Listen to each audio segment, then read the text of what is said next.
Hey, welcome back to Story Drop. Really glad you carved out the time for this one. Grab a snack, get comfortable, settle in. Because this story is a whole situation. I blew up my brother's wedding with one sentence. I didn't plan it. I didn't wake up that morning thinking I'd be the reason two people called off a marriage, but I did it and I'd do it again. Let me rewind. My name is Danny, I'm 27. My older brother is 31, and for most of my life, he was the guy I wanted to be. He was the one who taught me to throw a curveball. He drove 2 hours to my college graduation. When our dad got sick 3 years back, my brother was the one who sat in the hospital parking lot with me at midnight, not saying anything, just being there. So, when he called me on a Saturday afternoon and asked if I wanted to catch a game, I said yes before he finished the question. It was a perfect day for it.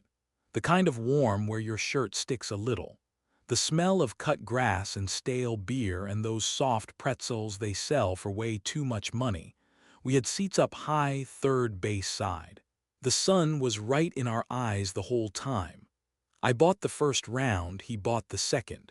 We talked about nothing, about the bullpen, about our cousin's new truck, about how mom keeps trying to set me up with her hairdresser's daughter. It was easy. It was the kind of afternoon you don't even know you're going to miss until later.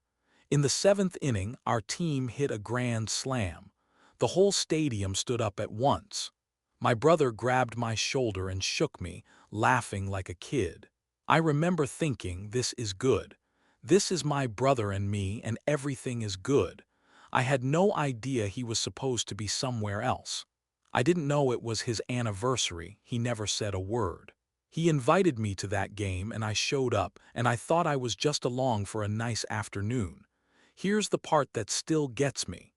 While we were yelling at a grand slam, his fiancée was sitting in a restaurant, alone, looking at the door, waiting for a man who'd told her he was stuck at work. And I want you to ask yourself something as we go. If you found out, would you tell her? Or would you keep your mouth shut? Hold on to that, because it gets messier than you think. His fiancée, let's call her Kara. I liked Kara. I liked her a lot. She laughed at my dumb jokes. She remembered that I hate cilantro and always made sure it wasn't in the food when I came over. She treated my brother like he hung the moon.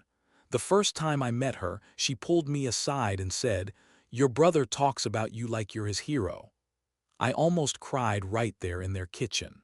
So that's the setup: a great brother, a great almost sister-in-law, a perfect day at the ballpark, and a lie I didn't even know was happening yet. 2 days after the game, my brother called me. I was making dinner. I had the phone tucked under my ear, stirring a pot of pasta sauce, and I could tell right away something was off. His voice was tight, quiet, like he was in a closet. "Hey," he said, "I need to ask you something. And I need you to just say yes." I turned the burner down. "Okay, what's up?" He took a breath. "If Kara asks where I was Saturday, I was at work. I got called in. That's the story." I stopped stirring.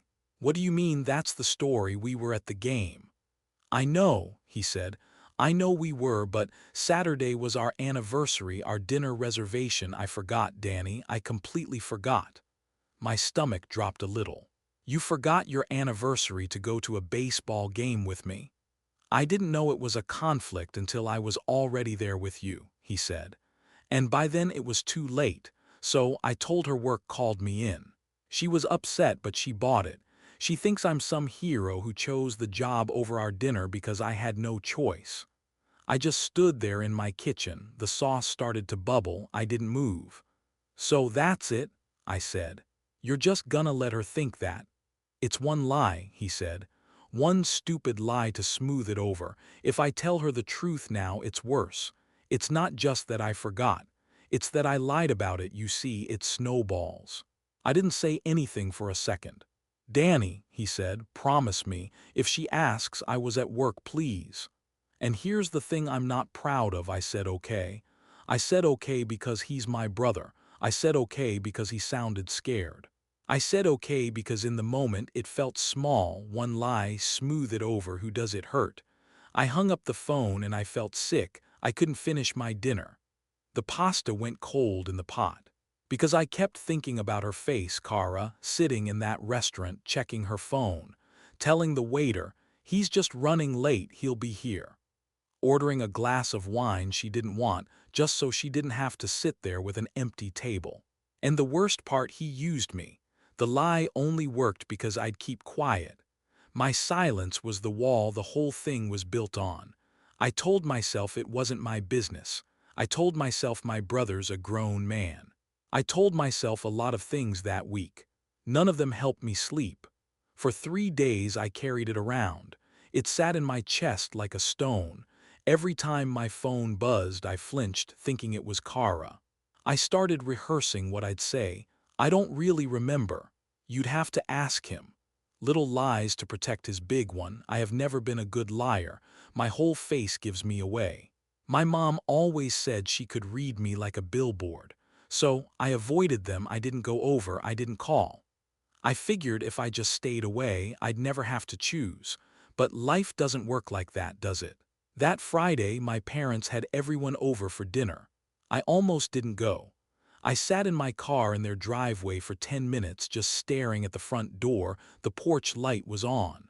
I could see shapes moving behind the curtains. I could smell my mom's pot roast even from outside. I told myself, just don't bring it up, eat, smile, go home. I walked in. Kara hugged me at the door. She smelled like vanilla. She said, there he is, the disappearing brother. And she laughed and I wanted to sink through the floor. Dinner was loud and warm. My dad told the same story about his old boss he tells every time. My mom kept getting up to refill things. My brother sat across from me and he wouldn't quite meet my eyes. And then Kara said it. She had her hand on my brother's arm. She looked around the table, all proud, and she said, you know, I gave him a hard time about last weekend. He missed our anniversary dinner, but honestly, how do you stay mad at a man who works that hard? The table made those warm little sounds. Aw, he's a keeper, my mom said. He gets that from his father. Kara kept going. I sat in that restaurant for 40 minutes feeling sorry for myself. And the whole time he was at the office cleaning up someone else's mess. I felt so guilty for being upset. I'm lucky, I really am. And something in me just cracked. Because I watched her say it, I watched her believe it. I watched her turn a man who chose a baseball game into a hero in her own head. And she was thanking him for it. She felt guilty. She felt guilty for being upset that he stood her up. My fork was halfway to my mouth. I set it down. My brother caught my eye across the table, and he gave me this look. This tiny, panicked shake of the head, don't, please don't. And I want to know what you would have done in that exact second. Stay with me because I made my choice fast. I looked at Kara, my mouth was dry. My heart was going so hard I could feel it in my ears. And I said he wasn't at work. The whole table went quiet, the kind of quiet that has a sound to it. Kara turned to me, half smiling like she'd misheard. What? Saturday, I said. He wasn't at work, he was with me at the baseball game. We were there all afternoon. I heard my mom set down her glass. I heard my brother breathe out slow like he'd been punched. Kara's face didn't crumble right away. That's what I remember most. It just changed. The light went out of it. She looked at my brother, then back at me, then at my brother again. Tell me he's joking, she said, real quiet. Tell me your brother is joking right now. My brother opened his mouth, nothing came out. And that was her answer. She stood up so fast her chair scraped the floor. She didn't yell, she didn't throw anything. She just grabbed her purse off the back of the chair and her hands were shaking and she said, I need to go. My brother went after her. Kara, wait, let me explain. She stopped at the door, she turned around. And with this voice that was way too calm, she said, you let me apologize to you. I felt guilty. I told everyone how lucky I was. Her voice finally broke on that last word. You made me grateful for being lied to. And then she was gone. The door clicked shut. We heard her car start. We heard her pull away. Nobody at that table moved for a long time. The fallout came fast. My brother turned on me right there in the kitchen. His face was red. "Are you happy?" he said. "Do you feel good about yourself? You just blew up my entire life." My dad told me I should have kept family business out of it. My mom wouldn't even look at me. She just kept wiping the same spot on the counter over and over. I drove home that night feeling like the worst person alive. I'm not gonna lie to you about that. I sat in my apartment in the dark and I questioned everything. Maybe they were right, maybe it wasn't my place. Maybe I'd torched my brother's wedding over one stupid afternoon. The wedding is on hold now.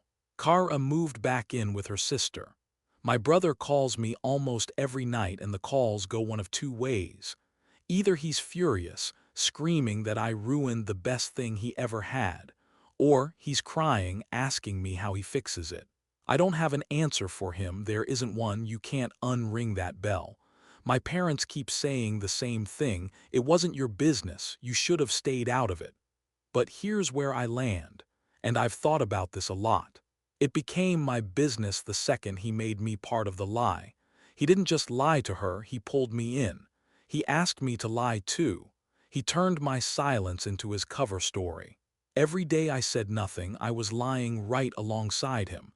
And that thing Kara said at the door, that's the part I can't shake. "You made me grateful for being lied to." That's the real damage.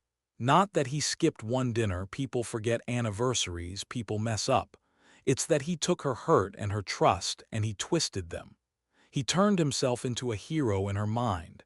He let her feel guilty for being upset. He let her thank him for the exact thing he did wrong. That's not one stupid lie, that's a small, ugly machine. And the longer it ran, the more it would have cost her. So, do I feel bad? Yes. I feel awful about the pain. I feel awful that my mom won't call me back. I feel awful that I was the one holding the match. But do I think I was wrong? No, I don't. Because if I'd stayed quiet, she'd have married him. Still, believing he was a hero. Building a whole life on top of a lie I helped him bury. And one day it would have come out anyway, it always does. Only then, there'd be a house, maybe kids, a lot more to lose. I'd rather be the brother who told the truth at a dinner table than the one who watched her walk down the aisle, knowing what I knew. My brother says I ruined his relationship over one lie. I say the lie ruined it. I just refuse to keep guarding it. So here's my honest verdict. He's the one who skipped the dinner, he's the one who lied. He's the one who dragged me in and made me the wall holding it all up. I didn't end his relationship.